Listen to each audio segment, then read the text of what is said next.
Hello hello hello hello అందరికీ నమస్కారం. ఎలా ఉన్నారు? బ్రహ్మాండంగా ఉన్నారు. నాకు తెలుసు కదా.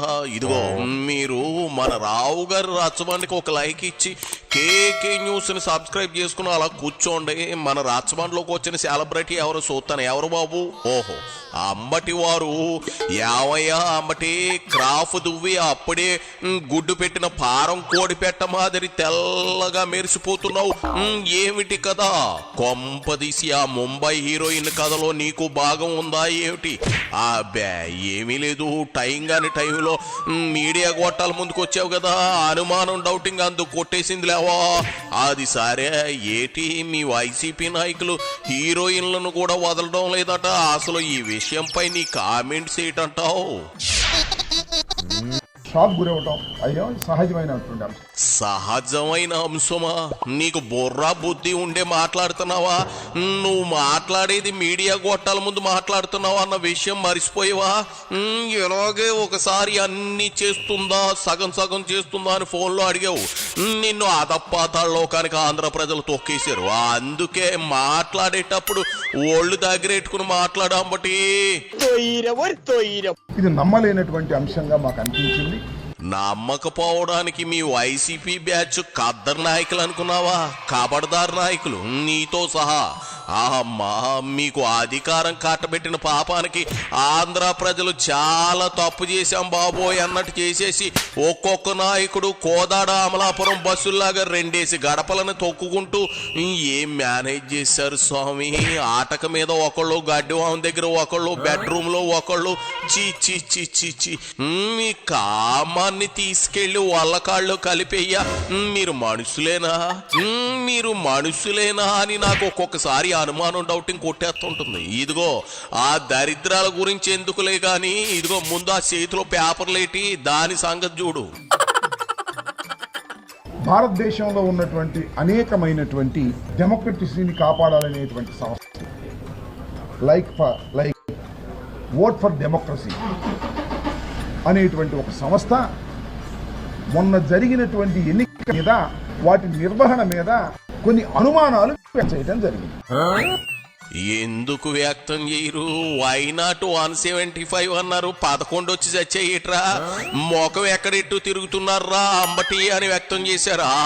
లేక ఆంధ్ర ప్రజలు ఇంతలా సావు దెబ్బ కొట్టేసరికి మీ బాధ ఏమిట్రా అని వ్యక్తం చేశారా?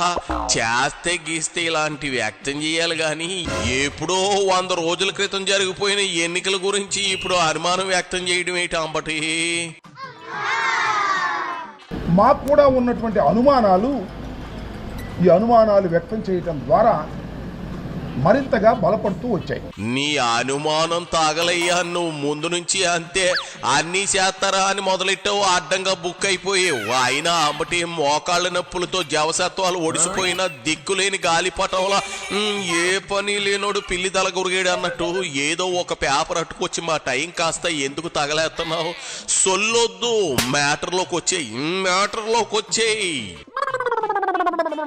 ఈ అనుమానాలను నివృత్తి చేయవలసినటువంటి బాధ్యత ఎలక్షన్ కమిషన్ ఆఫ్ ఇండియాకు ఉంది. ఎలక్షన్ కమిషన్ ఆఫ్ ఇండియా అనేది ఒక ఇండిపెండెంట్, రాజ్యాంగబద్ధమైనటువంటి ఒక సంస్థ. ఆ సంస్థ నిర్వహించినటువంటి ఎన్నికల్లో ట్రాన్స్పరెంట్ గా ఎక్కడ ఏ లోపం లేకోకుండా జరిగింది అని అనిపించవలసినటువంటి బాధ్యత వారికి ఉంది. నేను అడిగిన దానికి సమాధానం చెప్పకుండా యాదవ సోది నువ్వును. అసలు నీ అనుమానం తగలయ్యా. ముందు అది చెప్పాడు, అది ఏ అనుమానం, ఎందుకు వచ్చింది? యాదవ సోది అంతా మానేసి ముందు దాని సంగతి చూడు. ఇక్కడ గమనించాల్సిన అంశం ఏమిటంటే, ఎన్నికలు 13వ తారీఖున ఆంధ్రప్రదేశ్లో జరిగినప్పుడు సుమారుగా 6 గంటలకి ఎన్నికల పోలింగ్ అయిపోతుందంటే ఓట్లు వేసే కూడా 4 గంటలకు అయిపోతుంది. ఎందుకంటే 6 గంటలకు అయిపోదు. ఎందుకంటే 6 గంటలకు ఎన్నిక జరిగినప్పుడు, ఆ టైం అయిపోయినప్పుడు 6 గంటలు అవ్వగానే ఆ ప్రాంగణంలోకి ఎవరైతే ప్రవేశించారో వారందరికీ టోకెన్స్ ఇచ్చి వాళ్ళను కూడా అయిపోయేంత వరకు, క్యూలు అయిపోయేంత వరకు ఓటు వేసే విధంగా వారికి అవకాశం కల్పిస్తారు. 6 గంటలకి పోలింగ్ టైం అయిపోయిన తర్వాత కొన్ని చోట్ల పోలింగ్ ముగిసి ఉండదు, కొన్ని చోట్ల ముగిసి ఉంటుంది. పోలింగ్ టైం 6 గంటలకు అయిపోయిన తర్వాత ఎలక్షన్ కమిషన్ కొన్ని ఫిగర్స్ రిలీజ్ చేసింది. అదేమిటంటే మాకు అందిన సమాచారం ప్రకారం 68.12% ఆంధ్రప్రదేశ్లో పోలైనాయి అని. మిగతా డీటెయిల్స్ తర్వాత ఇస్తాము అన్నారు. ఎందుకంటే మిగతా డీటెయిల్స్ అంటే ఆ తర్వాత కూడా ప్రాంగణంలో ఉన్నవారికి టోకెన్స్ ఇచ్చి ఓట్లు వేయించారు కాబట్టి అవి పెరుగుతాయి కాబట్టి. ఆ తర్వాత అదే రోజు 11:45 సుమారుగా ఆ ప్రాంతంలో మరొక అనౌన్స్మెంట్ చేశారు. అదేమిటంటే 76.5% అంటే పెరిగింది. 68.12 నుంచి 76.5కి పెరిగింది. పెరగడం అనేది సహజమైనటువంటి అంశం. ఆ తర్వాత ఫైనల్ ఫిగర్స్ ప్రకటించినప్పుడు 80.66 ప్రకటించారు. అంటే ఫస్ట్ ప్రకటించినప్పుడు 68.12, రెండవసారి ప్రకటించినప్పుడు అదే రోజున 76.5%, మళ్ళీ ఫైనల్ ఫిగర్స్ ప్రకటించిన తర్వాత 80.66 ప్రకటించారు. చాలా డిఫరెంట్గా ఉన్నాయి. ఆ తర్వాత 13వ తారీఖున అయిపోయిన తర్వాత 4వ తారీఖున పోలింగ్ జరిగింది, కౌంటింగ్ జరిగింది. ఆ కౌంటింగ్ ఫిగర్స్ చూస్తే ఎంత ఉన్నాయంటే 82 పైచిలుకుంది%. ఇది చాలా ఆశ్చర్యాన్ని కలిగిస్తున్నటువంటి అంశం. నీకేటి యావత్ ప్రపంచమే ఆ సమయంలో భారతదేశం వైపు గిరుక్కును తొంగు చూసింది. సాయంత్రం వరకు ఊర్లో ఉన్న వాళ్ళు ఓట్లేస్తే సాయంత్రం దాటిన తర్వాత పొరుగుర్ల నుండి వలసపోయిన వాళ్ళు, విదేశాల్లో ఉన్నవాళ్ళు, సుదూర ప్రాంతంలో ఉన్నవాళ్ళు ఇలా ఒక్కరేమిటి ప్రజలందరూ వచ్చి ఓటేయడానికి లైన్లో నిల్చుంటే ఎలక్షన్ కమిషన్ ఆశ్చర్యపోయింది. నువ్వెంత ఇంత శాతం ఓటింగ్ ఎక్కడా చూడలేదు మహాప్రభు అని తలలు పట్టుకుంది. ఎందుకో తెలుసా, మీరు చేసిన యాదవ పరిపాలన ప్రజలకు అంత రోత కలిగించింది.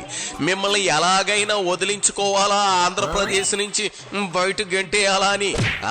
అంతేనా, మీరు చేసిన యాదవ పనులకు, పనికిమాలిన బూతు కోతలకు ఇలా ఒకటేంటి చివరకు కర్మ ఫలితం కూడా ఎంటాడింది. అందుకే 11 వచ్చాయి.